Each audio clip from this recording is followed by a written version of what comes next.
Boa tarde a todos. Eu vou falar sobre o tema da arbitragem.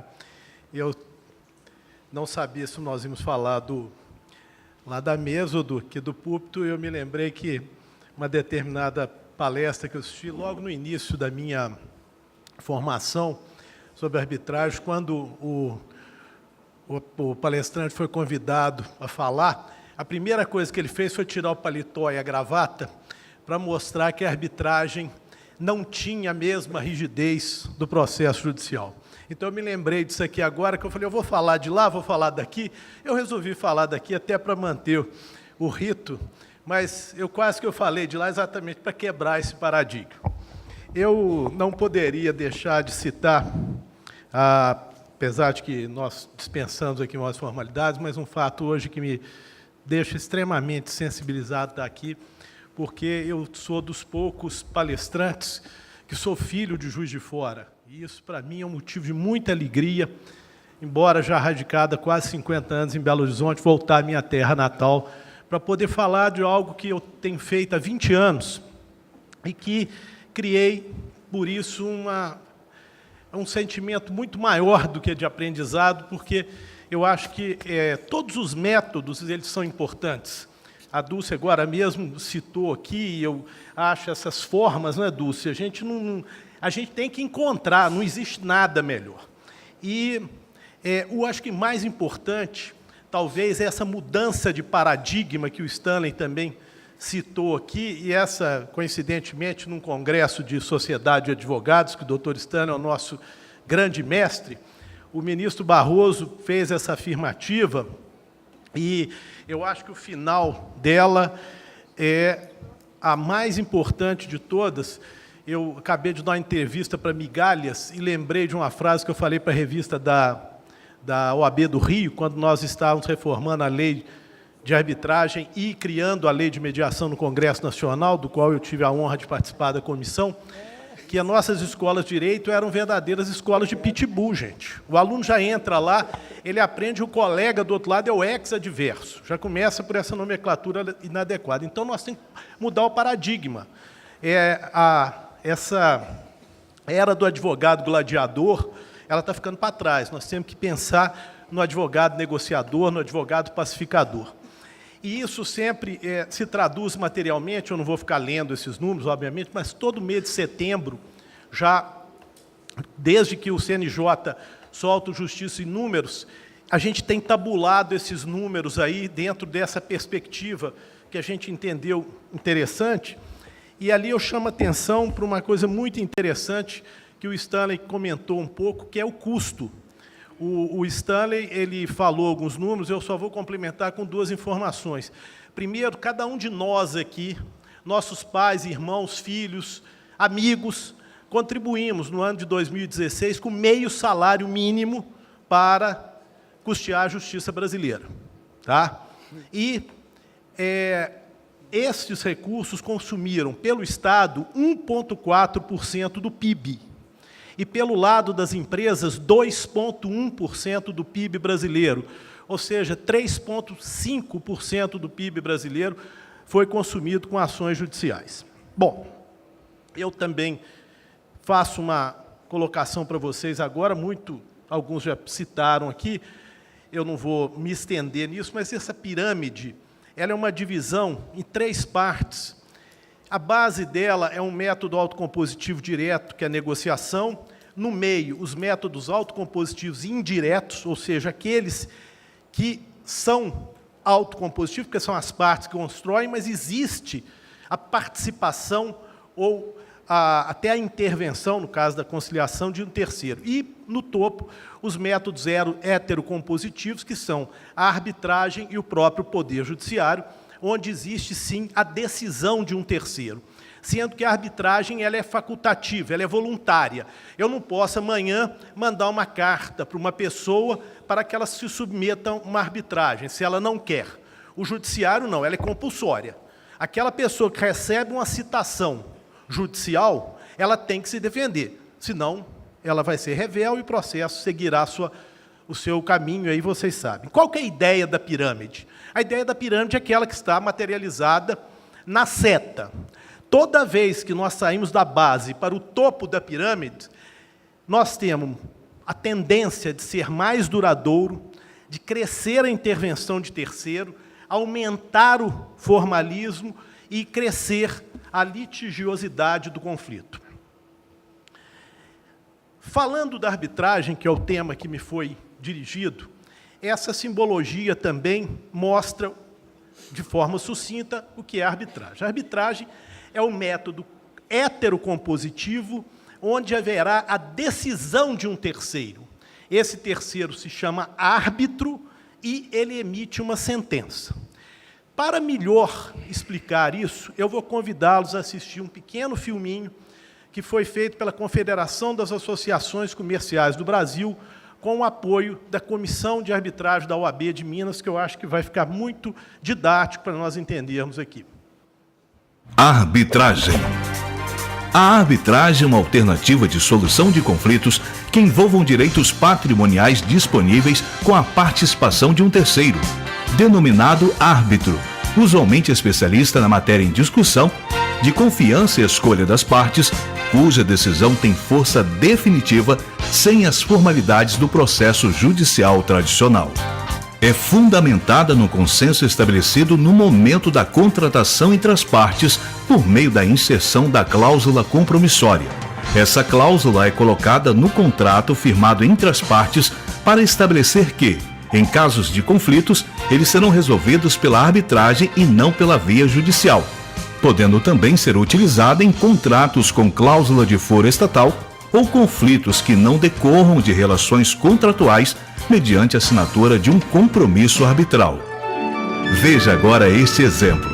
Dona Aurélia, dona de pequena padaria, fez um contrato com o senhor Vitório para que ele lhe entregasse farinha toda quinta e ela pagasse de 15 em 15 dias. Porém, o senhor Vitório está atrasando a entrega e o produto está chegando estragado. No contrato em que foi assinado, há uma cláusula compromissória que diz que qualquer conflito que aconteça nesse contrato será dirimido por meio de arbitragem. A cláusula elege uma Câmara Brasileira de Mediação e Arbitragem Empresarial, CBMAI, para resolver o conflito. Por isso, Dona Aurélia foi até a Secretaria da Câmara, acompanhada de seu advogado, para iniciar o procedimento. Para isso, eles preencheram o requerimento inicial, explicando resumidamente o conflito e pedindo a notificação da outra parte. Dona Aurélia também paga a taxa de registro do procedimento. Depois do requerimento inicial, o secretário de procedimentos envia a notificação para o senhor Vitório para participar da arbitragem. Ele procura seu advogado e com ele vai ao endereço indicado para entenderem o funcionamento do procedimento e participarem da escolha dos árbitros. Dona Aurélia já havia indicado um árbitro e seu Vitório também escolhe o mesmo árbitro. Então, o secretário de procedimento convida o árbitro para conduzir o procedimento. Após a aceitação do árbitro, há uma reunião inicial para assinatura do termo de arbitragem com a presença das partes e seus advogados. Nesta oportunidade, ocorre uma tentativa de conciliação entre as partes. Seu Vitório e Dona Aurélia tentam conversar com a ajuda do árbitro, porém não chegam a nenhum acordo e pedem que o árbitro decida sobre a questão, determinando aos advogados que apresentem na sequência suas alegações iniciais, impugnações, réplica e tréplica. O árbitro, então, marca uma nova sessão para ouvir as testemunhas. Um funcionário de Dona Aurélia e um de seu Vitório são chamados para serem ouvidos e contam suas versões dos fatos. O árbitro, então, tendo ouvido as testemunhas, colhe também o depoimento das partes. Seu Vitório dá as suas razões e Dona Aurélia conta ao árbitro a sua situação. O árbitro finaliza a audiência e marca um prazo para que os advogados de ambos apresentem as alegações finais, pois terá um prazo de 30 dias para entregar a sentença. Depois de analisar as questões cuidadosamente, o árbitro toma sua decisão. Emite uma sentença e entrega ao secretário de procedimentos. O secretário avisa as partes e entrega a sentença para os advogados de seu Vitório e Dona Aurélia, que ficam felizes em ter a sua questão resolvida em pouco tempo e com agilidade, pagando somente uma taxa de administração e os honorários do árbitro. Finalizam assim a questão. Seu Vitório irá entregar uma nova farinha para Dona Aurélia de acordo com os pagamentos feitos. e eles firmarão um novo contrato para combinarem a entrega das novas remessas.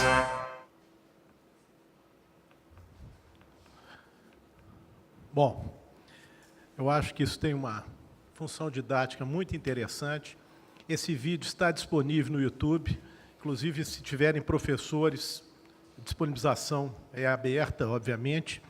E o que a gente pode falar um pouco é o seguinte: a arbitragem ela é regulada por uma lei federal, 9.307, que depois ela foi revista em 2015, e ela tem uma grande característica, essa lei, que a arbitragem sempre existiu no Brasil, que é na entrada e na saída, eu costumo dizer. Primeiro, a cláusula compromissória é vinculativa. Se eu fizer um contrato com cláusula compromissória de arbitragem, na hora que surgiu o conflito, eu não posso ir para o judiciário, não, só se houver acordo mútuo. E no final, porque a sentença arbitral, ela necessitava da homologação do Poder Judiciário. Hoje ela é título executivo judicial. Então, ela tem cumprimento imediato. Então, isso mudou todo o panorama da arbitragem no Brasil. Ela versa direitos patrimoniais disponíveis, como nós já falamos, e ela pode ser feita por duas formas. Ou inserida no contrato, que é a cláusula compromissória, ou se houver um litígio, ainda que ele tenha cláusula de foro, ou não seja contratual, como um exemplo que eu já participei, de um problema de divisa de terra entre vizinhos, que eles resolveram por arbitragem, por acordo mútuo. Ninguém precisa fazer curso de árbitro, tá? Não se sujeitem à carteira de árbitro, não existe juiz arbitral. A OAB de Minas tem uma cartilha orientativa nesse sentido. Árbitro é aquela pessoa que tem a capacidade civil e confiança das partes. Pronto. O resto é somente a capacitação da pessoa se sentir capaz de exercer aquilo, tá? Mas não, a lei não tem essa exigência. A flexibilidade permite que as próprias partes elas definam a regra a ser seguida e o que é principal. A sentença arbitral não tem recurso. Eventual atuação do Poder Judiciário após a arbitragem só tem a finalidade de nulidade da sentença, jamais de modificação do mérito. Isso é muito importante. Das vantagens da arbitragem, a especialidade, porque, embora não exista esta obrigatoriedade, a tendência é que se busque sempre um árbitro especialista. Se o problema é societário, eu busco um advogado especialista na área societária. Se a questão é de natureza imobiliária, um profissional que tem experiência e conhecimento na área imobiliária, e assim sucessivamente.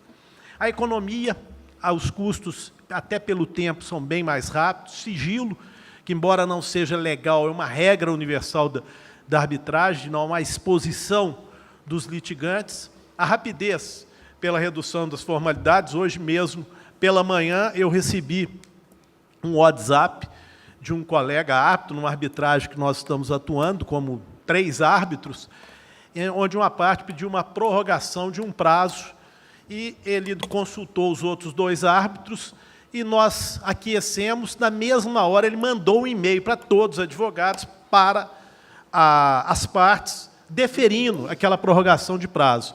Isso durou aproximadamente 1 hora, entre o pedido na Câmara, que veio por WhatsApp, a resposta e a solução do problema.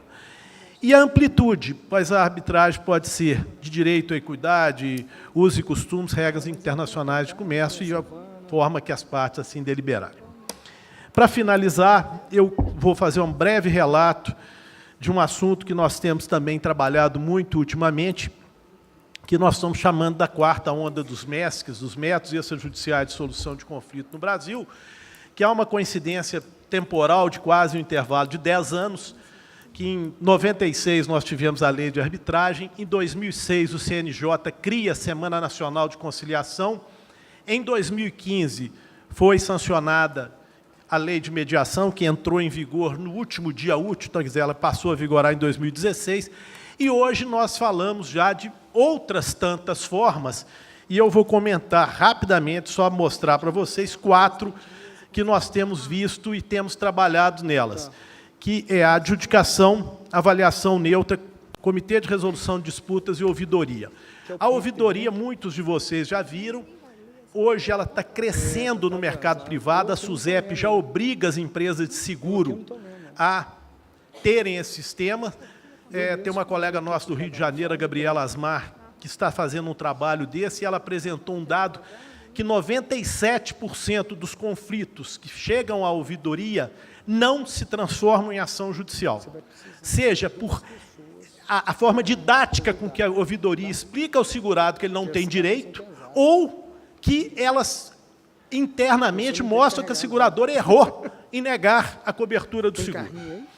Nós temos a adjudicação, que é uma forma usada em contratos de construção e infraestrutura, que onde existe o conflito já existe a previsão de buscar um especialista para ele opinar na hora.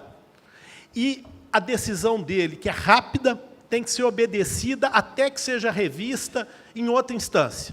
Então, se tiver uma empresa construtora, fizer um acréscimo, houver um problema, por exemplo, numa fundação, ela reivindicar um acréscimo de R$500 mil, e o contratante não aceitar, chama-se o adjudicador, ele fala, tem que receber. O contratante tem que pagar, e depois eles vão discutir se aquilo é devido ou não. Mas a obra não para. O Comitê de Resolução de Disputa, ou em inglês chamado por Dispute Boards, mas nós tivemos que tropicalizar o nome, por razões óbvias, ele já é um comitê que acompanha a obra permanentemente. Tem inúmeros casos mundiais, o aeroporto de Hong Kong, o canal de Panamá, o túnel sobre o Canal da Mancha, e este comitê se reúne periodicamente, em casos até de frequências mensais, toda última quarta-feira do mês, ele vai na obra, por exemplo, pega os relatórios, analisa, e qualquer conflito ele atua, não só decidindo, mas também assistindo ou opinando. Aí é uma questão já mais técnica. Sim. Isso é fundamental. Eu costumo brincar, só um minuto que eu estou terminando. Eu costumo brincar que a diferença entre o Comitê de Resolução de Disputa e a perícia, e a arbitragem, ou uma arbitragem que tem a perícia, é que na arbitragem com perícia, nós vamos fazer exumação de cadáver. Então, a gente encontra lá só os restos mortais. O CRD é uma autópsia com cadáver fresco. O sujeito está lá na obra todo mês e vê. E os números também que a DRB Foundation ela publica são extremamente alarmantes positivamente. Coisa de 97% das decisões dos comitês são respeitadas. E, para finalizar, a avaliação neutra, que é uma coisa mais nova, nós temos já trabalhado nisso, que é a opinião de um especialista num conflito que vai balizar as partes a tomarem futuras decisões, seja negociando, seja buscando uma mediação e até mesmo entrando na arbitragem somente naquilo que elas podem. Só para finalizar, doutor Stanley, agora é a última intervenção, eu prometo. O ano passado nós fomos procurados por um conflito de uma subestação de energia elétrica que tinha 28 pleitos do construtor. E nós opinamos sobre essa situação. Dos 28, 20 foram respeitados e eles vão discutir somente 8. Tá? Tudo por causa da avaliação neutra. Tá? Eu me desculpo se eu excedi o tempo, mas eu quero agradecer essa oportunidade e agradecer a paciência de todos. Muito obrigado.